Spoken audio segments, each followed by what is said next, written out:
His divine grace of Swami Jagadguru Srila Prabhupada ki jai. ISKCON Memory Founder Acharya Jagadguru Srila Prabhupada ki jai. Namacharya Srila Haridas Thakur ki jai. Principals Krishna Chaitanya Prabhu Nityananda Shri Advaita Gadadhar Shivasati Gaur Bhaktivinoda ki jai. Shri Shri Radha Krishna Gopinath Shyama Kunda Radha Kunda Giri Govardhan ki jai. Brajavali Vrindavan Dham ki jai. Pradhan ki jai. Jagannath Puridan ki jai. Kalyamai ki jai. Jannamai ki jai. Bhakti Devi ki jai. Tulsi Maharani ki jai. Samavita Bhakta Vrinda ki jai. Gaur Brahmananda. All glories to Samavita. All glories to the Son of devotees. All glories to the Son of devotees. All glories to Sri Sri Guru and Sri Gauranga. Om Namo Bhagavate Vasudevaya. Om Namo Bhagavate Vasudevaya. Om Namo Bhagavate Vasudevaya. Om Namo Bhagavate Vasudevaya. Om Namo Bhagavate Vasudevaya. Om Namo Bhagavate Vasudevaya. आज हम श्रीमद् भागवतम का प्रथम स्कंद अध्याय तीसरा समस्त अवतारों के स्रोत भगवान श्री कृष्ण कृष्ण भगवान ने आज 5वां नंबर का अवतार धारण करा है। पंचमः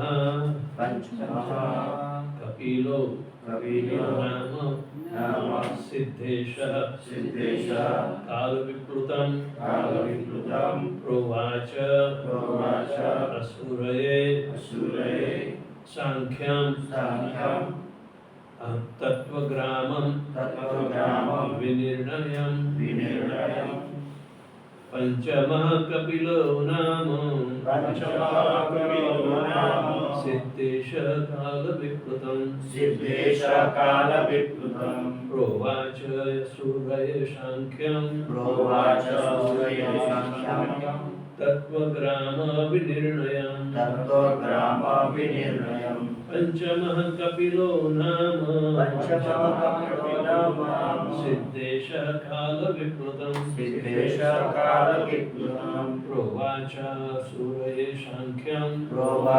सूरये सांख्यं तत्त्वग्राम विनिर्णयम् पंचमः कपिलो नाम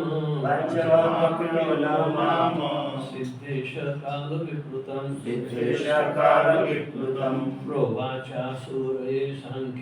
प्रोवाच सूरये सांख्यं तत्त्वग्राम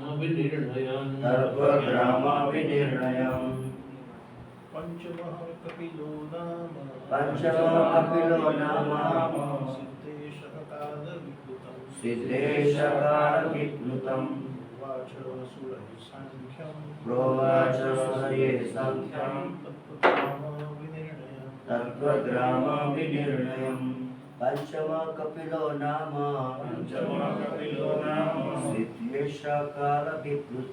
सिद्धेश कालविप्लुतं प्रोवाच सूरये सांख्यं तत्त्वग्राम विनिर्णयम्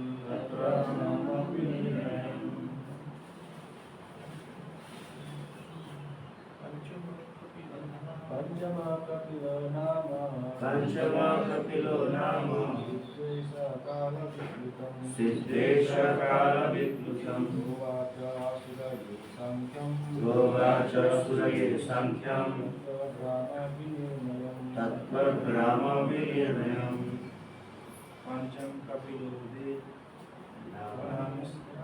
पंचमः कपिलो नाम सिद्धेश कालविप्लुतं प्रवीच सूर्य संख्यं प्रोवाच सूरये सांख्यं तत्त्वग्राम विनिर्णयम् पंचमः कपिलो नाम सिद्धेश कालविप्लुतं प्रोवाच सूरये सांख्यं तत्त्वग्राम विनिर्णयम् पंचमः कपिलो नाम सिद्धेश कालविप्लुतं प्रोवाच सूरये सांख्यं तत्त्वग्राम विनिर्णयम् पांचवा कपिल भगवान श्री कपिल नामक सिद्धेश सिद्धों में श्रेष्ठ काल समय द्वारा विप्लुतं नष्ट प्रोवाच कहा आसुरी नामक ब्राह्मण से सांख्य शास्त्र तत्व ज्ञान तत्वग्राम सृष्टिकारी तत्वों का समूह विनिर्णयम् भाष्य अनुवाद और तात्पर्य से श्रीमती श्री भक्तिवेदांत स्वामी श्री प्रभुपाद के द्वारा भगवान श्री कपिल नामक 5वां अवतार सिद्धों में सर्वोपरि है। उन्होंने आसुरी ब्राह्मण को सृष्टिकारी तत्वों तथा सांख्य शास्त्र का भाष्य बताया, क्योंकि कालक्रम से यह ज्ञान विनष्ट हो चुका था। सृष्टिकारी तत्वों की कुल संख्या 24 है। सांख्य दर्शन में इनसे प्रत्येक तत्व की विशद व्याख्या की गई है। सांख्य दर्शन को यूरोपीय विद्वानों द्वारा सामान्य रूप से तत्व दर्शन कहा जाता है। सांख्य का व्युत्पत्तिपरक अर्थ है जो भौतिक तत्वों के विश्लेषण द्वारा उत्तम रूप से व्याख्या करे। भगवान श्री कपिल ने इसे सर्वप्रथम किया, जिन्होंने यहाँ पांचवा अवतार कहा गया है। ओम अज्ञानतिमिरान्धस्य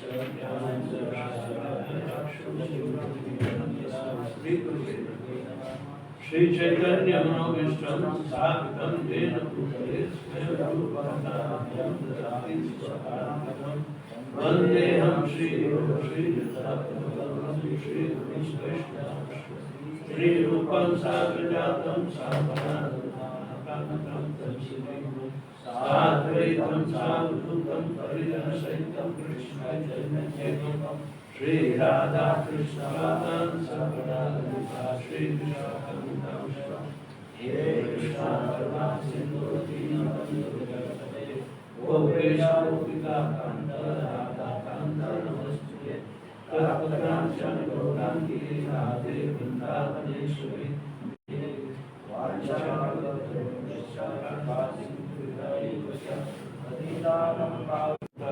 सिद्धों में सर्वोपरि है।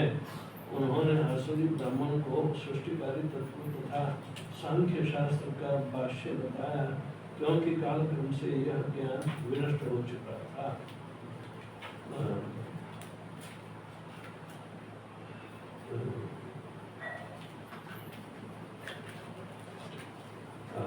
श्री प्रभुपाद जी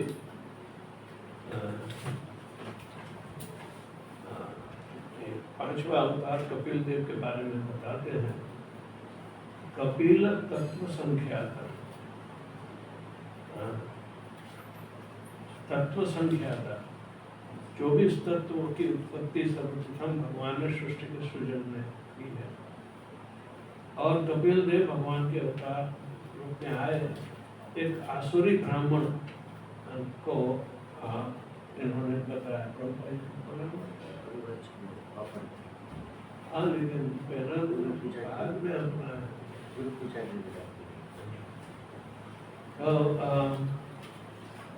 कपिल तत्व संख्या सृष्टि की उत्पत्ति के 24 तत्व बताए हैं। कौन कौन से? कर्मेंद्रिय, ज्ञानेंद्रिय, तन्मात्रा, पांच तन्मात्रा, मन, बुद्धि, अहंकार, चेतना, आत्मा। 24 तत्वों में 5 ज्ञान विषय तत्व हैं, जो रूप, गंध, रूप, रस, शब्द, स्पर्श। ये 5 अपने जो इंद्रिय के तत्व हैं, तो 5 तत्व पहले बनाए। उसको जिस माध्यम में से पसार होना है, तो वो आकाश माध्यम बनाया। तो 5 तत्वों आकाश द्वारा प्राप्त होते हैं। उन 5 तत्वों के मिलन के अनुसार आगे आगे और तत्व बनते हैं। तो 5 ज्ञानेंद्रिय और 5 कर्मेंद्रिय, तो 15 हो गया तत्व। तो बाद में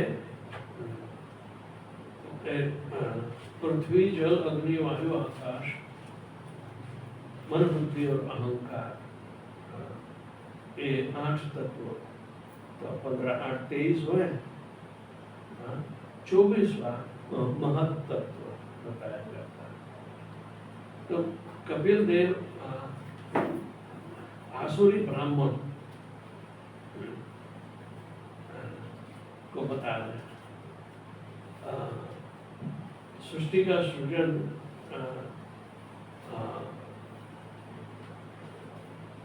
असुर लोग भगवान को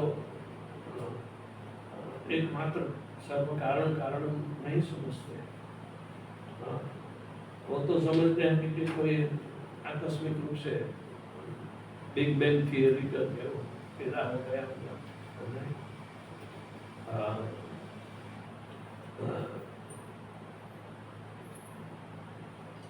कपिल देव सिद्धेश यानी सिद्धपुर में जो रहने वाले सिद्धेश के गुजरात में है सिद्धपुर, यात्रा करने के लायक है। हम लोग 2 बार गए, वहाँ मातृ श्राद्ध होता है। पितृ श्राद्ध गया में, मातृ श्राद्ध सिद्धपुर। कपिल देव ने अपनी माता देवहूति को विशुद्ध भक्ति का ज्ञान दिया है और ये आसुरी ब्राह्मण को तत्व ज्ञान दिया है। जो तत्व 24 तत्व और 23 तो मैंने गिना है, चौथा जो है वो महद्योनि में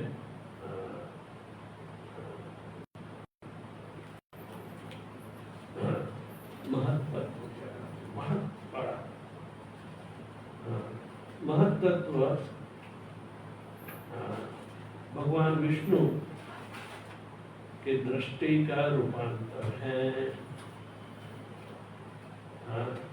कारणोदक विष्णु कारण रूपी समुद्र में सृष्टि के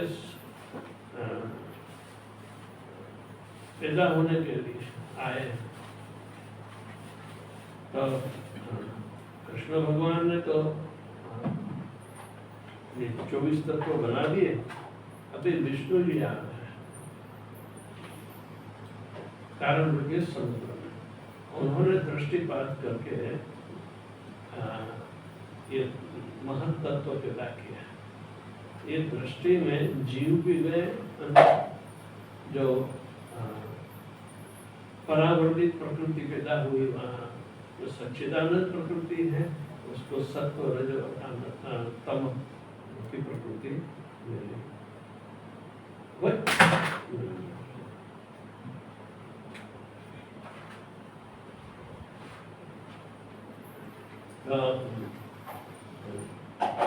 आसुरी लोग प्रभुपाद कोई असुरी कपिल की भी बात करते हैं। 2 प्रकार के कपिल, ये कपिल तत्व संख्या है, वो भगवान की प्रशस्ति कर रहा है। दूसरा आसुरी कपिल भी था, वो निर्गुण तत्व की भावना करता है और ये सारी सृष्टि कोई अकस्मात पैदा हो गई, भगवान का कोई कारण है ही नहीं।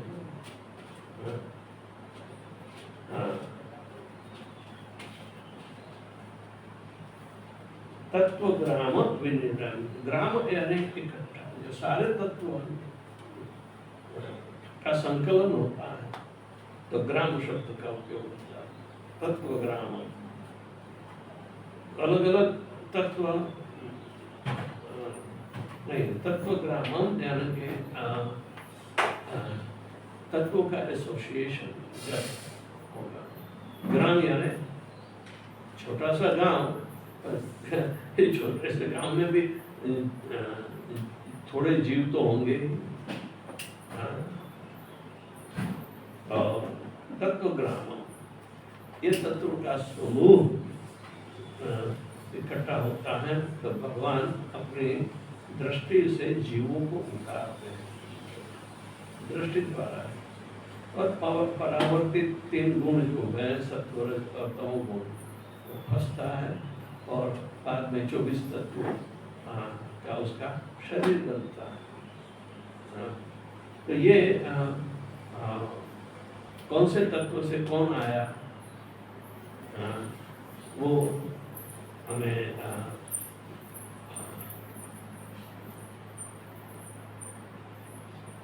जो वेदांत सूत्र में प्राप्त किया जाता है। वेदांत सूत्र, क्योंकि ये उत्पत्ति का कारण है। तो जन्म आदि यस्य, जन्माद्यस्य यतया अन्वयादितरश्चास्त्रे अभिज्ञ स्वराट तीने ब्रह्मरदाय आदि कवये गुह्यन्ति यत्सूर्यः तेजो वारि मृदां यथा विनिमयो त्रिसर्ग अमृषा धाम्ना स्मरेण सदा निरस्तकुरुकं सत्यं परं धीमहि। ये त्रिसर्ग क्या है? सृष्टि की उत्पत्ति, स्थिति और लय, त्रिसर्ग क्या है? तो भगवान ये सृष्टि का पैदा करने का आदि कारण है। और वो ब्रह्मा जी को इस सृष्टि की रचना के बारे में समझाते हैं। समझाने की आवश्यकता इतनी आवश्यक है कि रहस्य एक तत्व से दूसरा तत्व प्रकट होता है। सर्वप्रथम शब्द खे दृश्य, खे यानी कि आकाश में शब्द, शब्द स्पर्श रूप गंध और रस, ये 5 विषयों को जानने के लिए इंद्रिय, 5 कर्मेंद्रिय जो कान, नाक, चमड़ी इत्यादि सब इंद्रिय, और तो ये 15 तो हो गए। ये सारे तत्व सब में, सब जीवों में पाए जाएंगे। एक कोशी जीव में भी एक 5 तत्व है। One single cell amoeba, it can perceive all the 5 different, senses.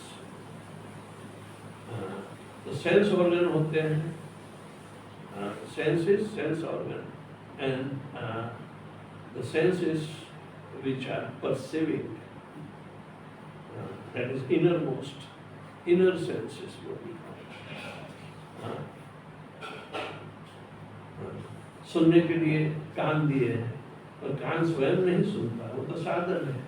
वो तरंग इकट्ठा करता है, अंदर जाता है कर्णरंध्र में, और वहाँ से वो उसकी जो मैकेनिज्म है तो वो सुनता है।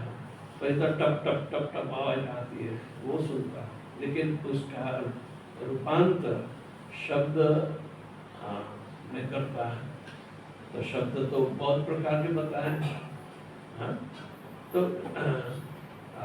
ये सब की जानकारी अंदर के कान में होती है, और चेतना द्वारा मस्तिष्क उसका रहस्य यानी कि क्या बोल रहा है वो सब प्रकट करता है।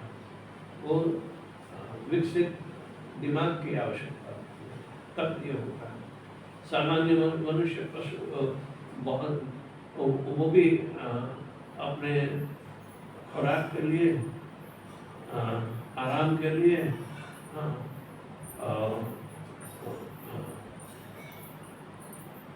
अपने शरीर द्वारा दूसरे शरीर का विस्तार के लिए, और अपनी सुरक्षा के लिए, और थोड़ी सी जानकारी के लिए, ये 5 कारणों द्वारा ये 5 इंद्रियों का उपयोग करता है। जिसकी इंद्रियां विकसित नहीं है, वैसे भी सामान्य जीव भी अपनी सुरक्षा के लिए इनको इंद्रियां दी है।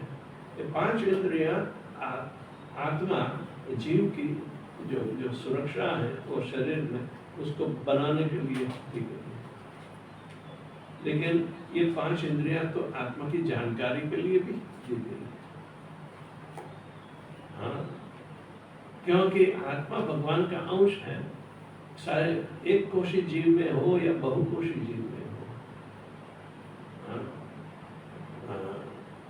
आत्मा की ये जो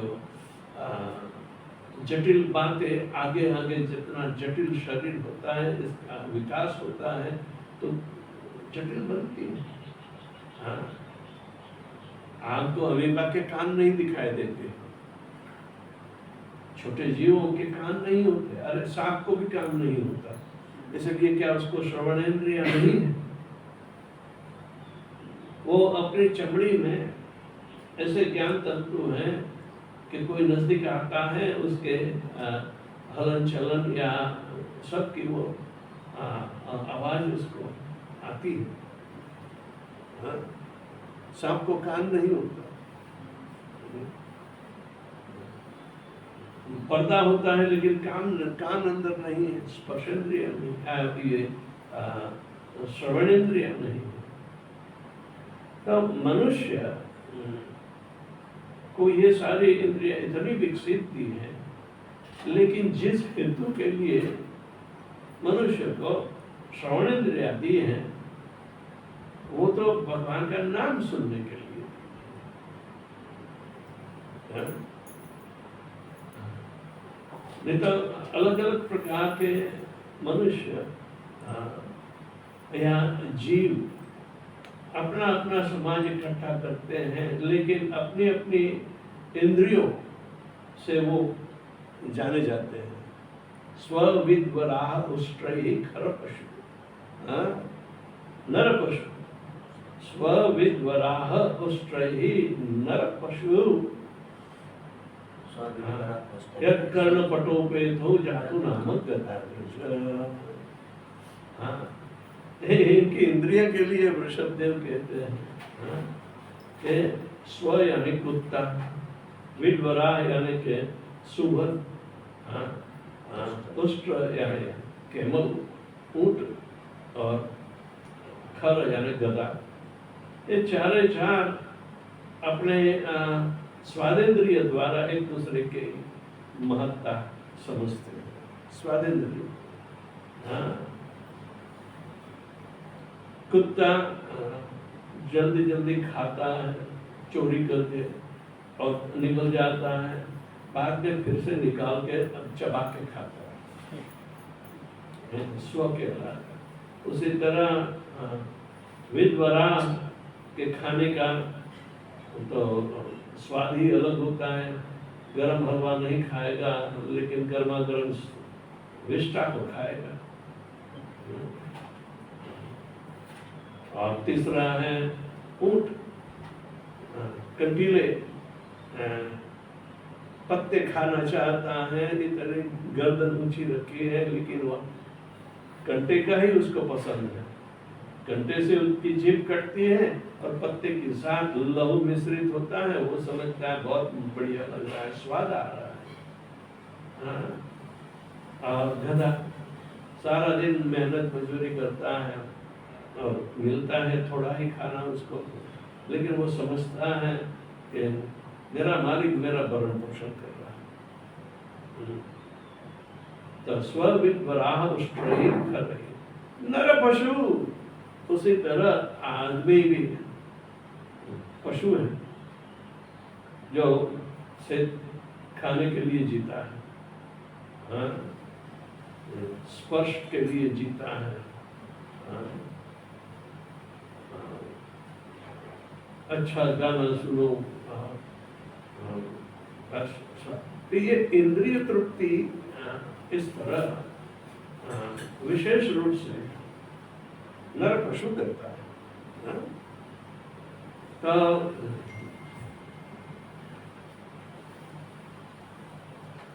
जिनके कान पर भगवान का नाम की ध्वनि नहीं टकराई है, कर्णपट जो पर्दा है ना, तो यत् कर्णपटोपेतो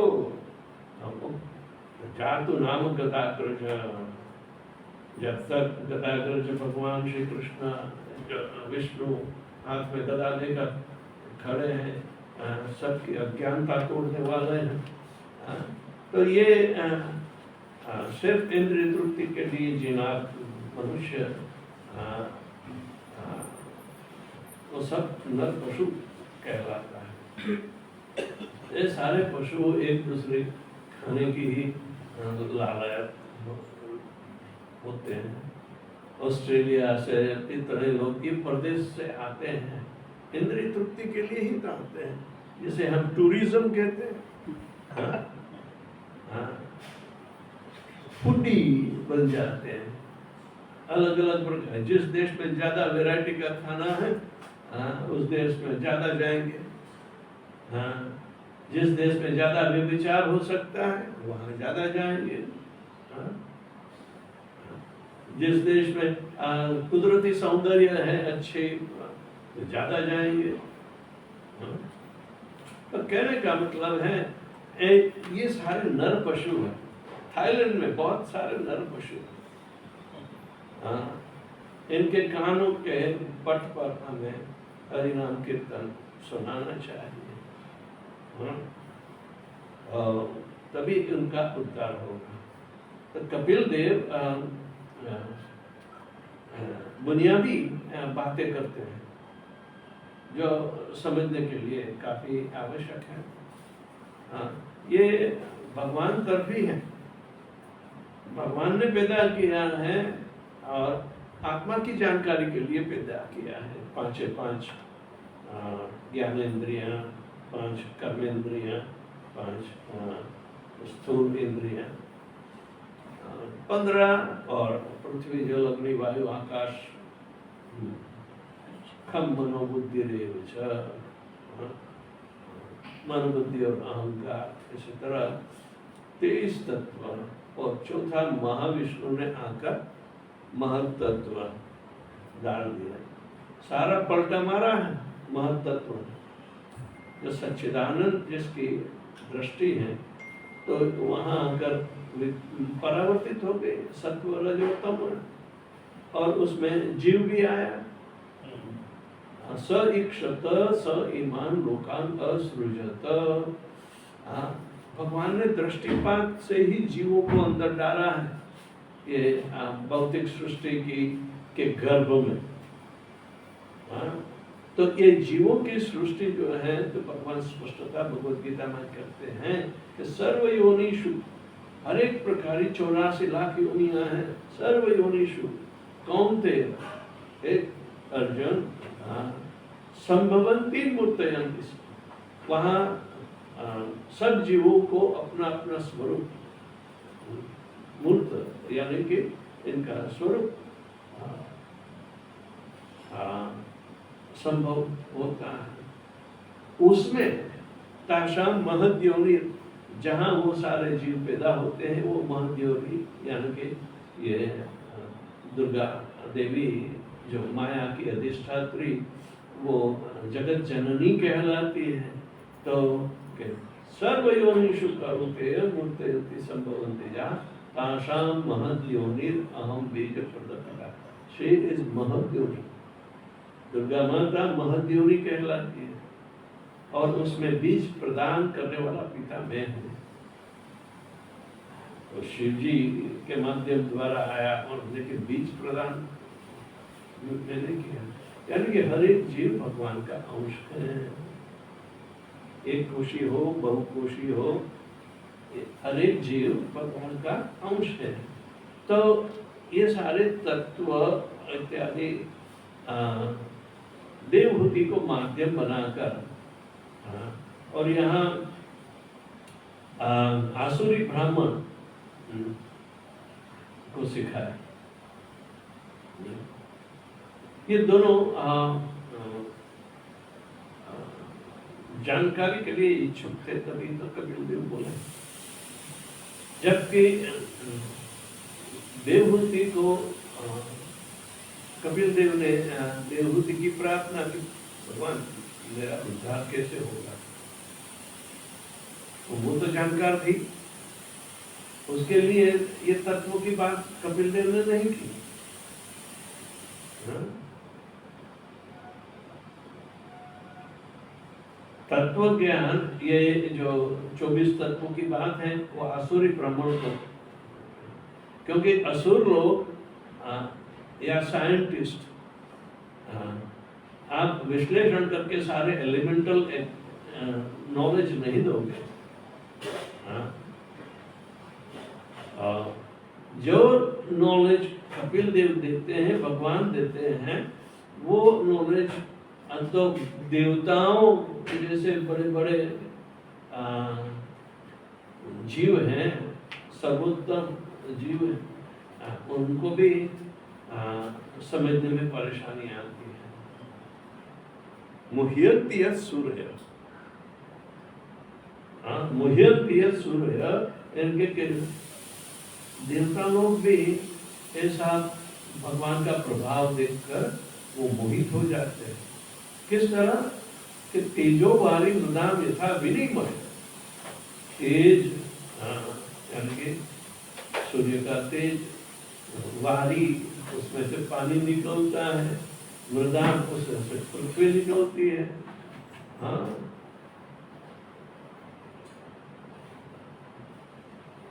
अग्नि से पानी निकलता है। साइंस कहते हैं हाँ सच है। हाँ, कोई भी चीज जलती है ना तो उसमें से दो चीज निकलती है, carbon dioxide and water vapour. Water vapour आ गई है कि पानी आ गया, पानी तत्व, अग्नि में से पानी तत्व निकला। हाँ, anything that burns combustible, it will produce two things. जब सूर्य इतना जलता है तो उसकी क्या वाटर वेपर नहीं निकलती होगी? वहां तो उसका होना संभव ही नहीं। लेकिन जहाँ वो सूर्य की गर्मी ठंडी पड़ती है दूर दूर तो पानी निकलेगा, क्योंकि ये परिणाम है उसका। और पानी में पृथ्वी तत्व है। जब 1969 में वो चंद्रमा पे गए थे ना, तो वहाँ जीव नहीं हो सकता, क्यों जाए? प्रभुपाद जी के कहे अरे जाए तो भी ये लोग सफल नहीं होंगे, क्योंकि इनके पास प्रॉपर क्रेडेंशियल नहीं, वीजा ही नहीं है, तो चंद्रमा में कैसे जा सके? इसका बाप का है क्या? वहाँ भी सृष्टि होती है। प्रभुपाद जी ने तो मना कर दिया, जाकर के क्या करेंगे? यदि तुम बिना वीजा घुस जाते हो तो से बाहर ही निकल जाता है, वापस भी चल जाता है। तो इसीलिए कोई रह नहीं पाता चंद्रमा में, इसके अनुरूप शरीर भी नहीं है उसका। लेकिन पृथ्वी, जल, अग्नि, वायु, आकाश, इस 5 तत्व तो होंगे, तो जीव वहां रहने के लायक। अभी इंडिया ने जाकर पानी खोजा चंद्रमा में, चंद्रयान नंबर 3, वो साउथ पोल में उतरा और वहां देखा बर्फ है, पानी है। अमेरिका विफल हुआ।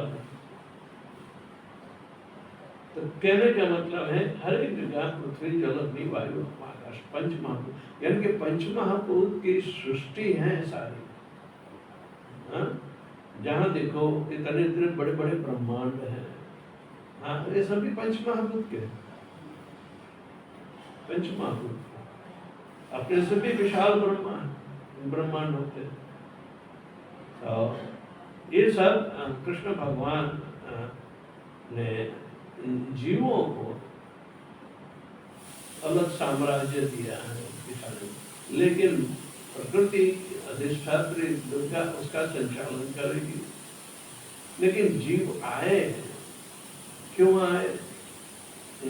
इनको गिरना पड़ा, भगवान की दृष्टि द्वारा गिरना पड़ा। इच्छा द्वेष समुत्थेन बंधमोहेन भारत। सर्वभूतानि सम्मोहम सर्वे यान्ति परम। दूसरा कोई क्लेम करे उससे पहले भगवान क्लेम कर देते हैं कि जीव तू मेरा अंश है, ये पृथ्वी की पैदाश नहीं है, मेरा अंश है। वो उसको दाखिल किया गया क्योंकि इच्छा और द्वेष था, इसलिए भगवान विष्णु ने अपनी दृष्टि से ही उनका समावेश ये महद्योनि में कर दिया। हाँ? इच्छा द्वेष समुद्र में तो ये तत्व गिनाने पड़ते हैं, तत्व गिनाने पड़ते हैं। कई तत्व ये लोग साइंटिस्ट लोग समझते कि छोटा कण उसकी सारी खासियत अलग अलग होती है, उसके आधार पर ये तत्वों की संख्या गिनी जाती है।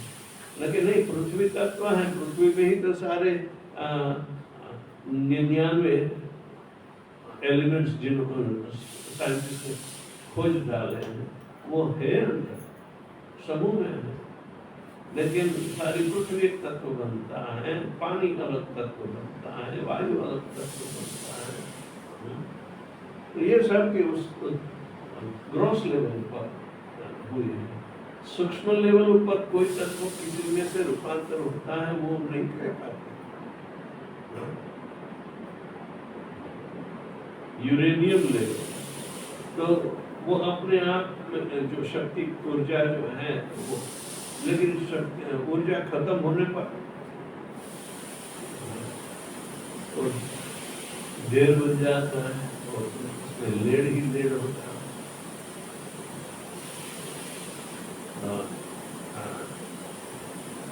ऐसे शक्तियों का ऊर्जन जिस तत्व में हो रहा है उसे तो गलत व्यवहार करने से डम्बों बनाते हैं।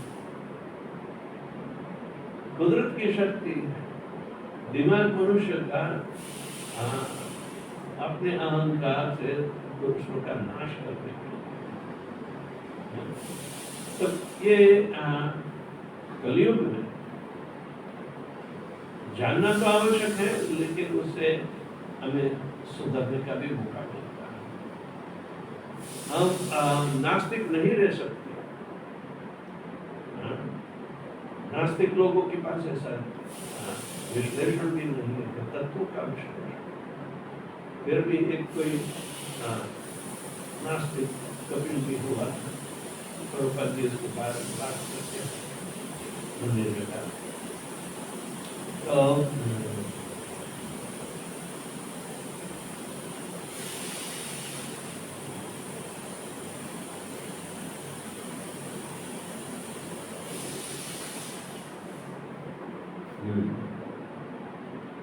एक 24 तत्व याद रखना चाहिए।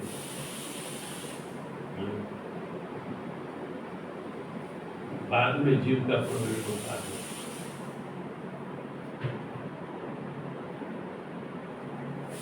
शरीर जलते क्या निकलता है?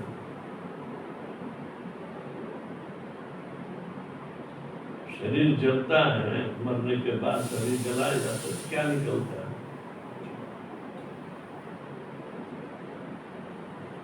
पृथ्वी तत्व है। उसमें अग्नि तो दी जाती है, तो अग्नि तत्व भी होता है, तो वो कौन चलने लगता है। तीसरा पानी तत्व होता है, वायु तत्व होता है और प्रकाश तत्व होता है। सब तत्व अपने अपने मिल जाते हैं। ये तत्व को जानकर विष्णुदेव भी है और ऋषभदेव भी है। वो जानते हैं कि अपने शरीर की रचना इन तत्वों से हुई है। तो मरने के बाद जो व्यक्ति ध्यान देकर अपने शरीर के सारे तत्व मूल तत्वों में विलीन करते हैं, यानी कि वो स्थूल शरीर पर जो देहात्म भान है उसे मुक्त होते हैं, बुद्धि द्वारा मुक्त हो जाता है। ऐसी बुद्धि है क्योंकि हम इस तत्व के नहीं बने हैं, हम उसको अपनाएंगे नहीं, हमें पृथ्वी तत्व आकर्षित नहीं कर रहा है, हाँ? तो हमें दोबारा जन्म लेने की कोई आवश्यकता है, न तो पानी में न तो अग्नि में, हाँ?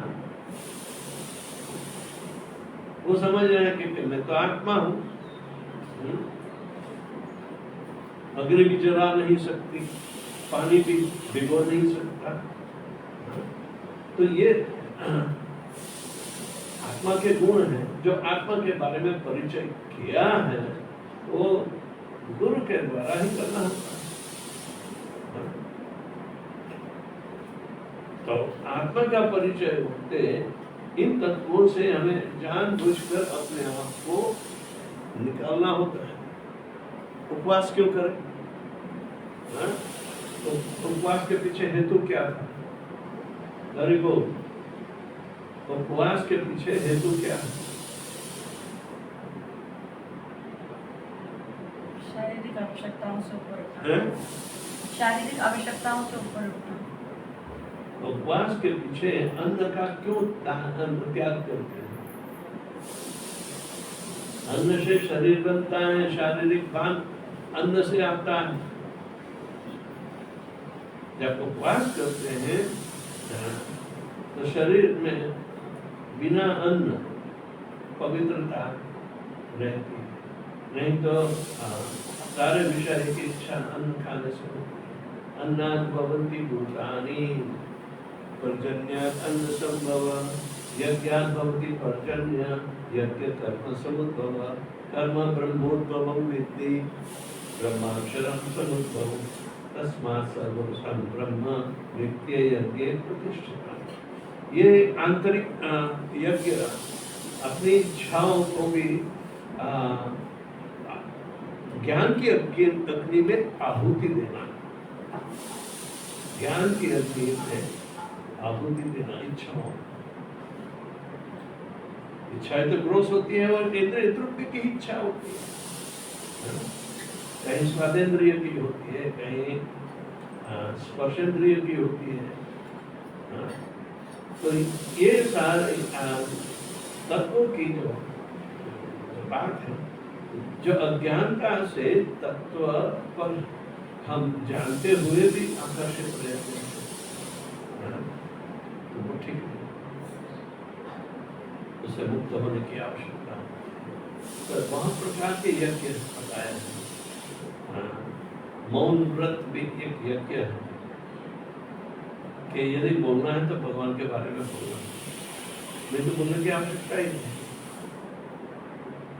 सच्चा मौनी तो वो कहलाता है जो भगवान का नाम जप करता है। तो भगवान का नाम क्या? ये हरिदास ठाकुर भगवान के नाम के जप पर ही उसका तो कुछ न बोल रहे। इंद्रिय तृप्ति की तो बात ही, इंद्रिय के पोषण की भी बात है।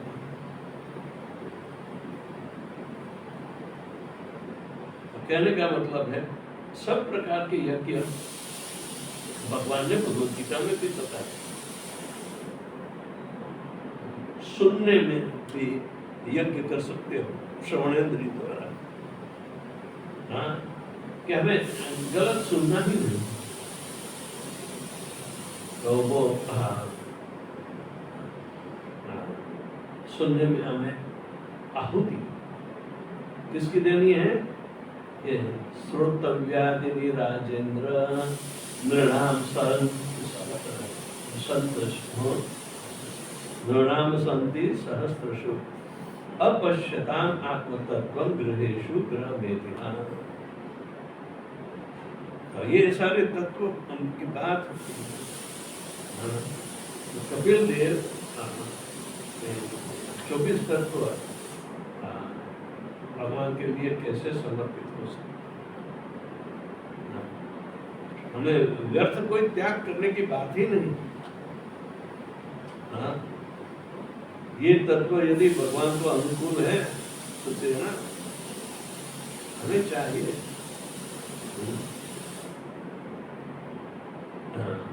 कोई द्रव्य यज्ञ करता है, कोई ज्ञान यज्ञ करता है, कोई कर्म ऐसा करता है, योग यज्ञ आहुति देता है। और अनेक प्रकार के यज्ञ की बात भगवद गीता में हुई है। तो यानी कि ये भक्ति के विषय जो तत्व हैं सारे भगवान ने पैदा किए हैं और भगवान ने हमें अपनी अज्ञानता के कारण, जो अज्ञानता अपनी अलग इच्छा और द्वेष के कारण जो पैदा हुई है, तो भगवान विरोधी है। तो इसलिए भगवान ने ये सहूलत की है, जाओ पाए विरोध करते हैं तो कहीं और जाकर करो, धकेल दिया अपने माया में। तो ये मेरा ईर्ष्यालु है, जहाँ माया तो इसको घुमाया करो। ऐसी तरह तो ये सारे तत्वों की चर्चा कपिल देव करते हैं। और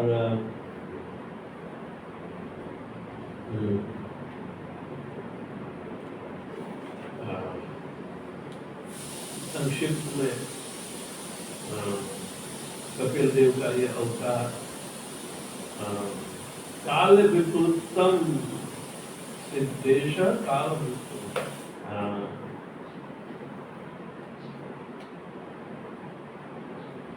कालक्रम में ये ज्ञान विनष्ट हो चुका है। तो किसी को कोई प्रश्न है?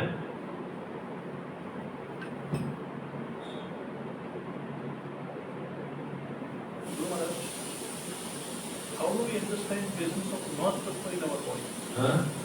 Mahad Tattva हाँ। उपस्थिति हमारे शरीर के अंदर हम कैसे समझ सकते हैं? महत्त्व ना Mahad Tattva in our body. How do we understand the presence of Mahad Tattva? We are made up of 24 elements, right? We Yeah. just identified 24 elements. महत्त्व is primordial, सूप में आता है। Primordial बहुत सारा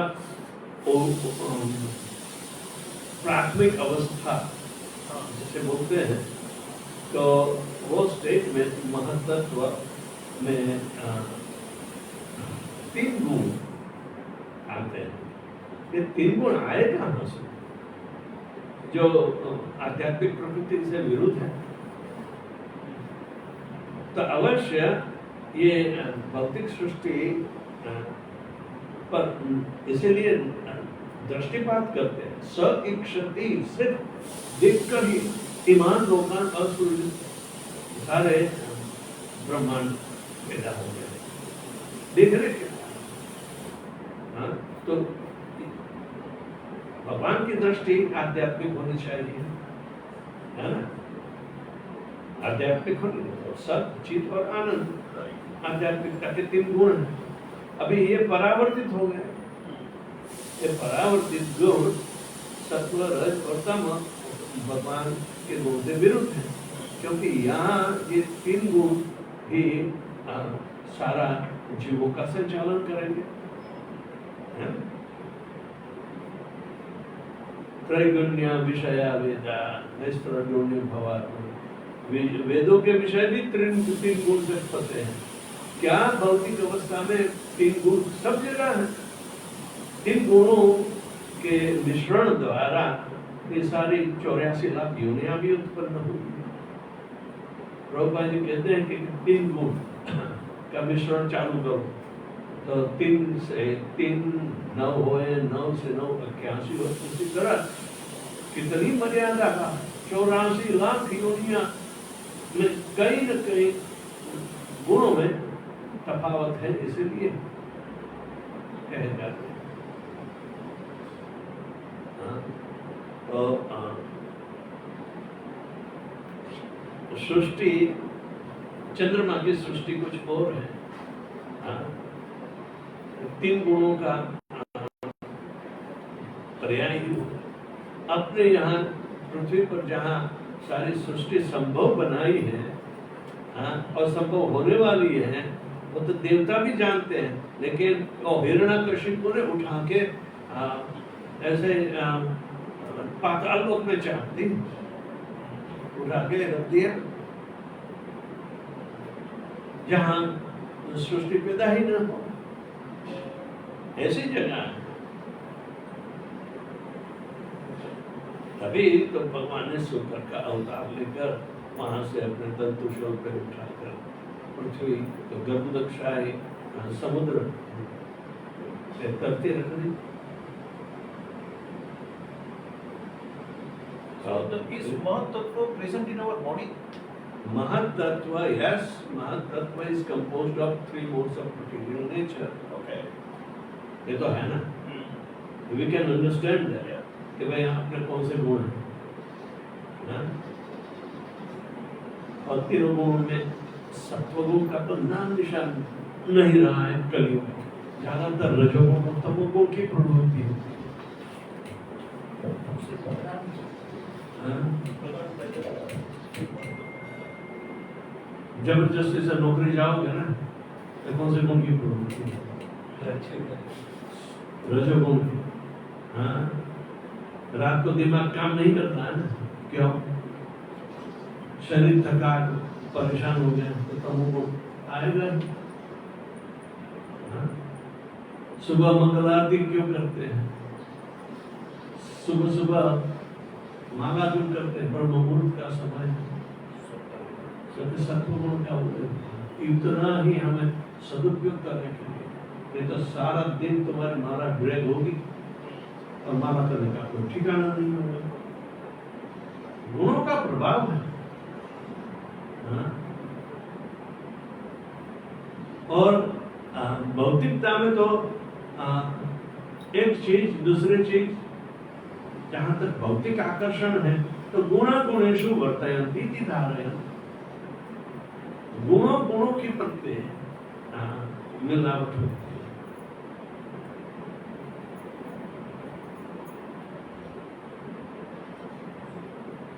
तुमने शादी की थी तब कौन से गुण देखते थे? गुणों का मिलान किया था? नहीं किया था।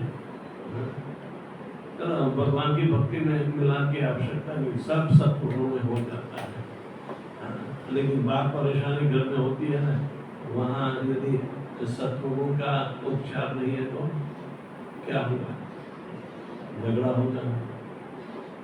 कई परिवार ऐसे ना समझ में वो अपना सारा कम नसीब खड़ा कर देते हैं। ये समझने की बात है। हाँ।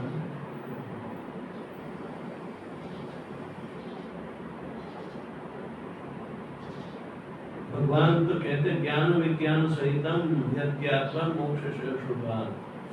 हाँ, भक्ति का जो ज्ञान है ना, तो विज्ञान सहितम प्रायोगिक है।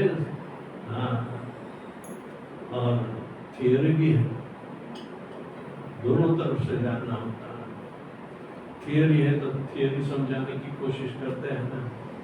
हाँ, भक्त लोग बोलते हैं चलो महाराज जी ने साइंस का क्लास चालू कर दिया। That is what I am hearing as a feedback. क्योंकि बच्चे भी थोड़े साइंस पढ़े होते हैं ना, इनकी अक्ल में घुस जाता है, चलो महाराज जी साइंस का क्लास करो। they really tell महाराज जी ये तो साइंस का क्लास हो गया। Okay, yes, devotional science is a great science.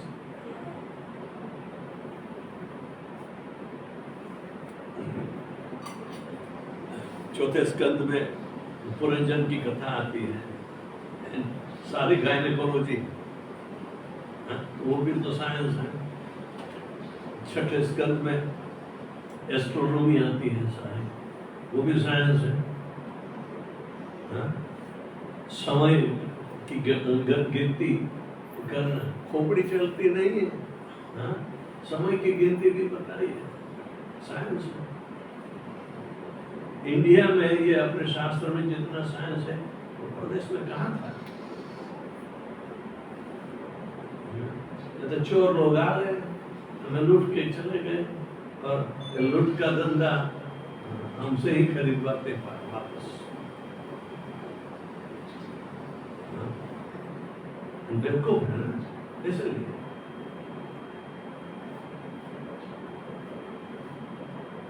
गुणों का प्रभाव ये महत्त्व से आता है। तो यानी कि एक गुणों से ऊपर उठने के लिए तो भक्ति दी गई है ना। तो अध्यात्म के गुण जब आएंगे, सत्वावलंबी पर सत्वम विशुद्ध सत्वम गोविंदमादि पुरुषम तमहम भजामि, यही तो कला है। कम से कम सत्व गुण में रहने की आवश्यकता है, क्योंकि शरीर तो सात्विक भाव पैदा करना, सात्विक विचार रखना, युक्त आहार विहारश्च युक्त चेष्ट कर्मशु युक्त स्वप्नावबोधस्य योगो भवति दुःखः। ये कितना बढ़िया साइंस है। भगवान के साथ जुड़ावा करने का जो प्रक्रिया उसे योग कहते हैं ना। तो ये अपनी असलियत को समझने के लिए ऐसा नहीं कि हाँ ये है तो इसका एंटीडोट ये है, नहीं, ये तो भवसागर पार करने का एंटीडोट है। ये छोटे छोटे दुख का नाश करने के लिए, छोटी छोटी इच्छा को तृप्त करने के लिए ये देवताओं के पास जाओ, ये तो गुणों के कारण है।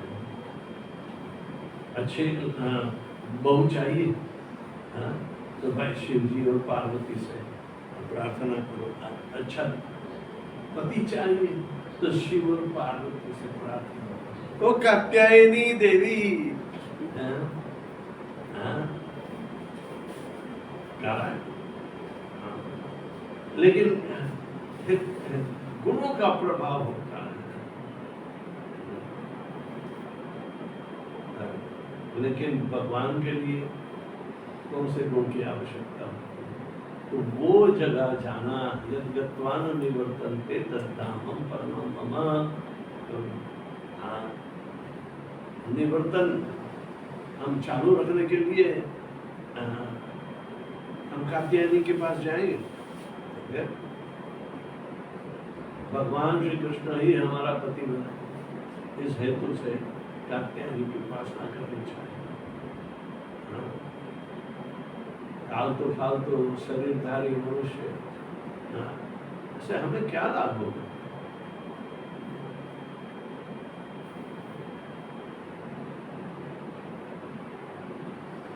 महत्व का परिचय होता है।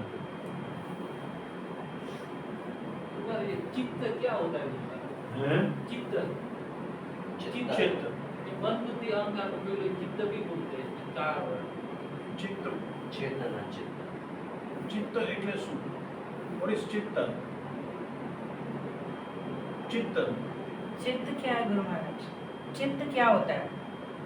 कीर्ति, चित्त चित्त मन बुद्धि चित्त अहंकार। चित्त अहंकार, चित्त महाराज। चित्त चित्त हाँ चित्त और चित्त यानी कॉन्शियसनेस। चित्त यानी वो चैत्य, चेतना, चेतना से चित्त आता है। हाँ, चेतना तो आध्यात्मिक है, तो आध्यात्मिक चेतना रखनी चाहिए। जो भौतिक इंद्रियों पर चेतना जाती है और हमने सारी इंद्रियां स्पॉइल्ड कर दी, इसका अब्यूज किया। इंद्रियों की जो सेवा होनी चाहिए उसके बजाय उसे हमने भोग विलासी मांगा है। तो भक्ति यानी ऋषिकेन ऋषिकेशम सेवनम भक्ति उच्यते। सर्वोपाधिर विनिर्मुक्तम तत्परत्वेन निर्मलम ऋषिकेन ऋषिकेशम सेवनम भक्ति उच्यते। ऋषि के इंद्रियों द्वारा इंद्रियों के स्वामी की सेवा करने को तो भक्ति कहते हैं।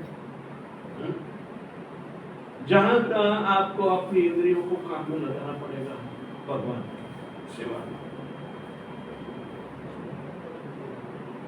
जिसका मन बर्तन साफ करने में नहीं है, वो सेवा में लगाना नहीं चाहता है अहंकार की वजह से। तो यानी कि ये व्यक्ति की जो चित्त शुद्धि, इंद्रिय शुद्धि नहीं हो पाएगी, क्योंकि भगवान की सेवा में नहीं। तो उसे समझदारी पूर्वक ये सेवा स्वीकारनी चाहिए, तभी कोई परेशानी नहीं। जो जानता है वो जीता है, जब करता है, जानता है वो करता नहीं है, वो कैसे सीखेगा? और साक्षात अनुभव होने चाहिए ऐसे कि हमने ऐसी सेवा की है। हाँ, तो ये सेवा के प्रति हम कभी भी नाराज नहीं, हम सेव्य भगवान को अपनी सेवा से खुश करना चाहते, इनके आनंद के लिए जीना चाहते। भगवान की प्रसन्नता, यस्य प्रसादात् भगवत प्रसाद, यस्य अप्रसादान न गति कुतोपि।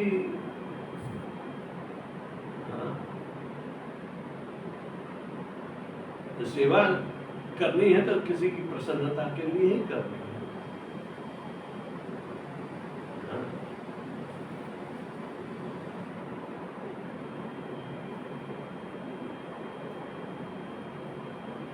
और ये प्रसन्नता काम चलाऊ नहीं होती।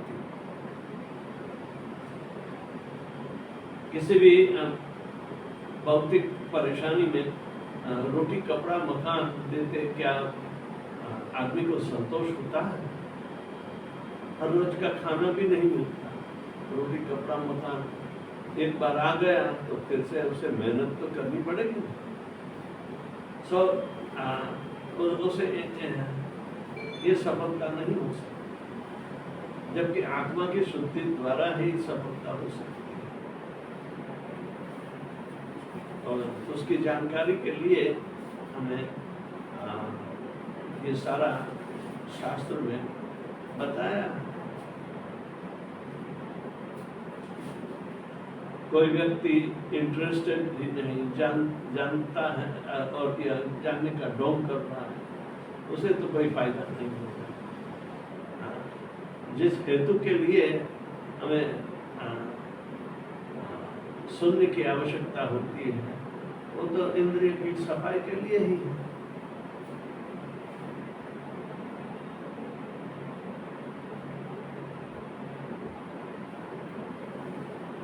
Guru Maharaj, Tasam Brahma Mahad Yoni Aham Viju Pradapita.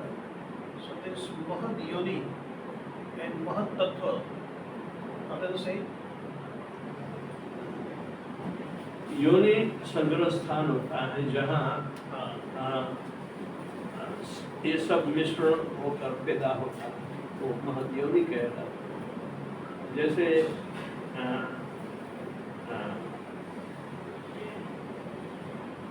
योनि में जीव का विकास होता है, योग्य शरीर मिलता है।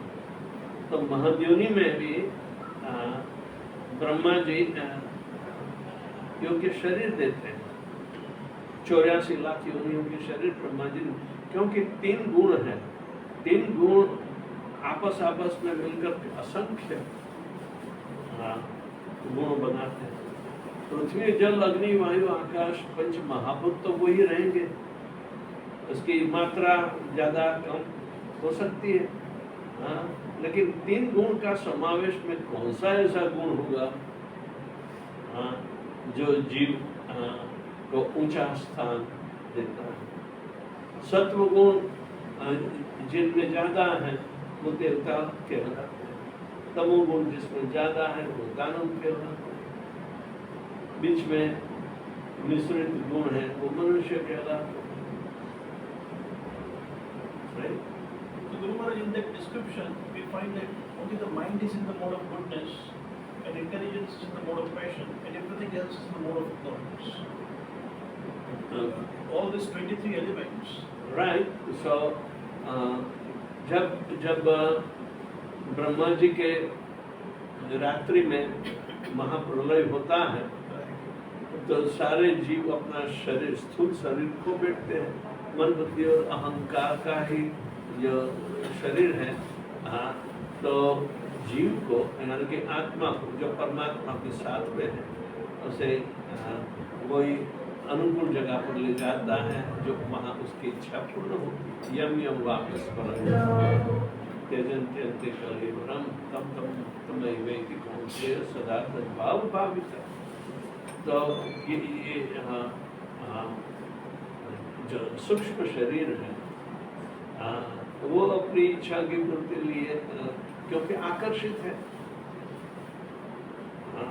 3 गुण हैं तो आकर्षित है। मनुष्य में अहंकार होता है, अन्य पशुओं में अहंकार नहीं है। ये तो अहंकारी मनुष्य। प्रकृति क्रियमाणानि गुणी कर्माणि सर्वशः अहंकारम विमूढ़ात्मा कर्तारम इति मन्यते। ये तो हद चुक गया है। सारे कार्य प्रकृति के 3 गुणों के अनुसार कर्म करते हैं। जबरदस्ती से कर्म करना पड़ता है, चाहे वो जीव क्यों हो, मनुष्य भी, देवता भी क्यों ना हो। गुण ही कर्माणि, 3 गुणों द्वारा प्रकृति सारी सृष्टि का संचालन करती है। लेकिन अहंकार मनुष्य में अहम कर्तृत्व की भावना है।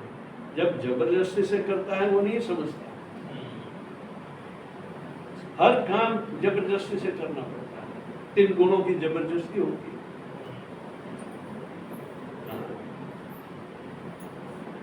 प्रकृति के 3 गुण ही सारा जगत का कर्तव्य पालन करता है। सर्वशः एक अपवाद नहीं बताया भगवान।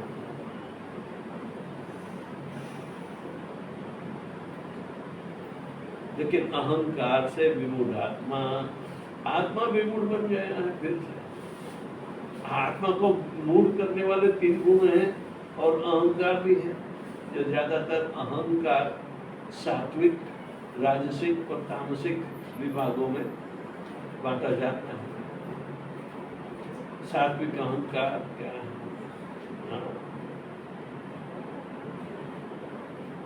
मैं भगवान का सेवक हूँ, मेरा विशिष्ट स्थान है, मैं अपने आप को इस ढंग से ही दुनिया के सामने प्रस्तुत कर सकता हूँ। हाँ, और सात्विक अहंकार कहलाता है। अहम कर्तृत्व की भावना है तो अहंकार कहते हैं। लेकिन जो तामसिक और राजसिक अहंकार है, हाँ, वो तो सिर्फ शरीर के पिष्टपोषण पिंड के लिए ही, हाँ, माँ के भी खाएंगे। ये सारी सृष्टि अहंकार विमूढ़ात्मा करता है, क्योंकि उसके अहंकार की वजह उसका कर्तापना है। हाँ, मैं करता हूँ, इसलिए अपने करण कर्तव्य इत्यादि में मैं जुड़ जाता हूँ तो वो सोचता है कि मैंने किया है। लेकिन प्रकृति के गुण करवाते हैं। चलो, सत्व गुण में रहने वाले अच्छे बच्चे माँ बाप की सेवा भी करते हैं, सब कुछ करते हैं। तो लेकिन अब मैंने सेवा की है, हाँ, मैं सेवा कर रहा हूँ, इसका मतलब सात्विक अहंकार है।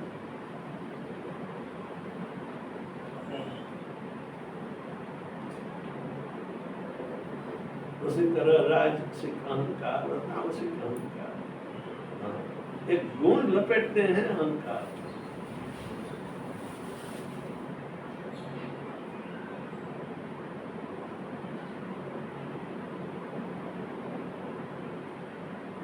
और कोई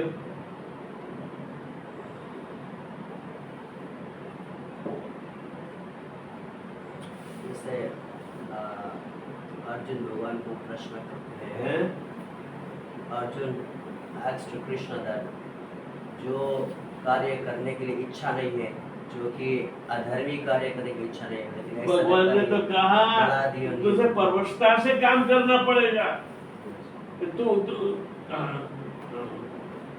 रण छोड़ना चाहता है इन लोगों के हेतु के लिए, लेकिन मूर्ख तेरे पीछे पड़ गया, मारेंगे तुझे। हाँ? तुझे छोड़ने वाले नहीं है, तुझे तो जिंदा देखना ही नहीं चाहते हैं ये लोग।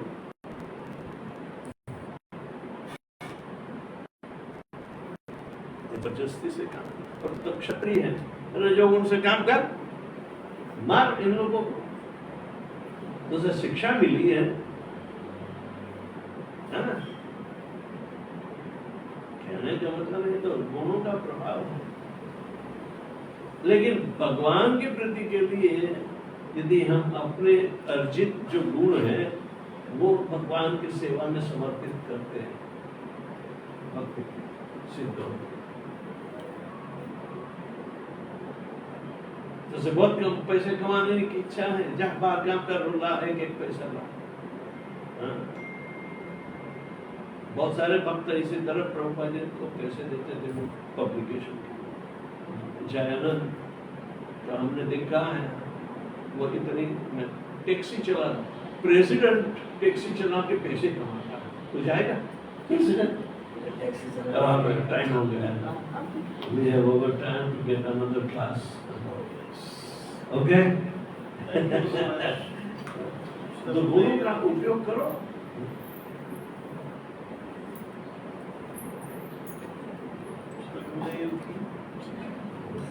Yes.